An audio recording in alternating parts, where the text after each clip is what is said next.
Shalom, nuevamente desde la ciudad de Jerusalén les enviamos un afectuoso saludo y estamos nuevamente acá para compartir una enseñanza más de la Torá y de la escuela o el estudio de acuerdo a la tradición judía de nuestros rabinos, nuestros sabios, que nos ha sido entregada de generación en generación desde Moshe Rabenu hasta nuestros días. Habíamos hablado en la vez anterior sobre los signos en el cielo y cómo estos nos demuestran o nos muestran decretos que han sido sellados en el cielo. Y posteriormente hablamos de cómo es que estos decretos son dados, cuánto es que se ha efectuado este juicio y cómo es que se llega a este decreto.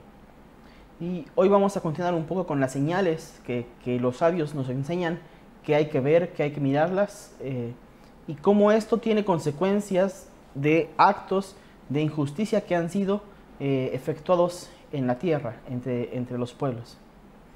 Y para eso quiero comenzar hablando de dos mitzvot muy interesantes que solemos pasarlas por encima sin detenernos en los detalles de estas mitzvot que parecieran una mitzvah más. Sin embargo, nos muestran cómo es que Hashem busca un equilibrio y una justicia en la tierra ante cualquier acto humano. Y la primera mitzvah de la que vamos a hablar hoy se llama la Egla Arufa, la vaca degollada, desnucada.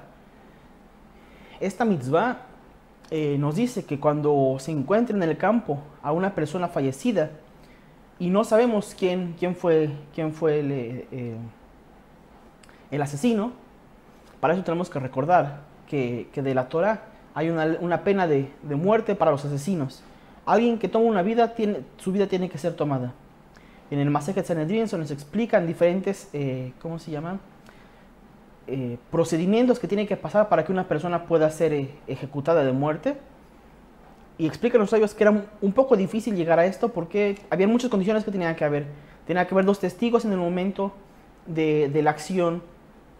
El hombre que mató tenía que ser avisado: mira, lo que estás a punto de hacer es una transgresión que se castiga con la muerte, y te estamos avisando desde ahora que no lo hagas, porque si lo haces vas a ser llevado ante el Beit Din. Tiene que haber dos testigos y una serie de procesos que tienen que pasar para poder ser juzgado como asesino y que se le impute la muerte. Nuestros sabios explican que hacían muchas preguntas para no derramar más sangre de la necesaria. Pero si se llegaban a cumplir todas estas condiciones, entonces este hombre era ejecutado. Y nos explican que habían 4 tipos de muertes decretadas por el Beit Din y que están en los versos. Pero ahora nos vamos a enfocar en este asunto de la vaca degollada, de la vaca desnucada.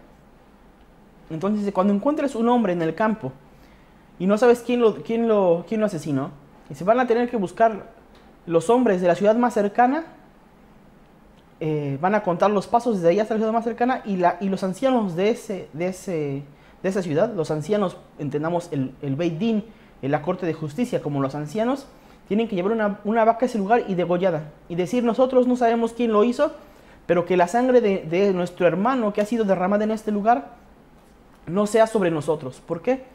Porque dice Hashem que la sangre del hombre, la sangre de nuestros hermanos va a clamar desde la tierra. Entonces, en el momento que una persona es asesinada y no se le ha hecho justicia, ese juicio queda pendiente y ese juicio se acumula. Entonces, una población o una nación que derrame sangre y no se levante justicia por esa sangre, tiene unas cuentas pendientes que son bastantes. Y de ahí vienen decretos. Por ejemplo, cuentan que los sabios explican que había diferentes tipos de señales que se veían en el cielo. Y una de ellas dice, por 2 hermanos que murieron, que fueron asesinados y que no ha sido redimida su sangre. Porque recordemos que cuando una persona moría, la familia podría pedir justicia y el hermano podría incluso ir detrás del asesino y darle casa hasta que esta persona asesina entrara dentro de una ciudad de refugio. Entonces ahí dentro no podría ser tocado, tenía que ser llevado a juicio, pero si el familiar lo encontraba fuera de esta ciudad de refugio, él podía hacer justicia por su mano y decir, a este yo lo maté porque asesinó a mi hermano. No estoy diciendo que vayan y hagan esto hoy, de ninguna manera. Lo mejor es atenernos a las cortes de justicia y procurar que, decían los sabios, que siempre tengamos una corte de justicia cercana a nosotros. En Pirkei Avot dice que no rehuses del gobierno, dice, porque por el gobierno se mantiene la paz entre los hombres. Si no tuviéramos los gobiernos que hoy tenemos, ¿cuánto derramamiento de sangre no habría? Mucho más de lo que se tiene. Otras señales que se veían en el cielo, dice un juez que no se le dio el honor debido. Dice también por eso hay señales en el sol y que van a traer consecuencias, que pueden ser o hambrunas o enfermedades. Dice la doncella que estaba comprometida y fue asaltada, fue violada y no se le dio ayuda. Si alguien escuchó y no acudió a esa ayuda, dice por ese acto también se van a ver señales en el cielo y va a tener en el sol, y va a tener una repercusión. Por las relaciones ilícitas entre dos hombres también. Dice que el sol, se veían algunas señales en el sol y entonces eso generaba que hubiera un juicio. Dice también en la luna se podían ver señales. Dice cuando la gente da falsos testimonios en las cortes y esto es reiterado y la corte de justicia no hace nada, dice eso genera también señales en la luna y que van a traer repercusión más adelante. También explican que habían razones por las que se veía y también posteriormente eran depuestos los gobiernos. Dice, cuando un gobernante permite que se cobren documentos dos veces, documentos de préstamos o documentos de deudas que ya han sido pagados y los vuelven a cobrar y el gobernante lo permite, dice, ese gobierno va a ser depuesto.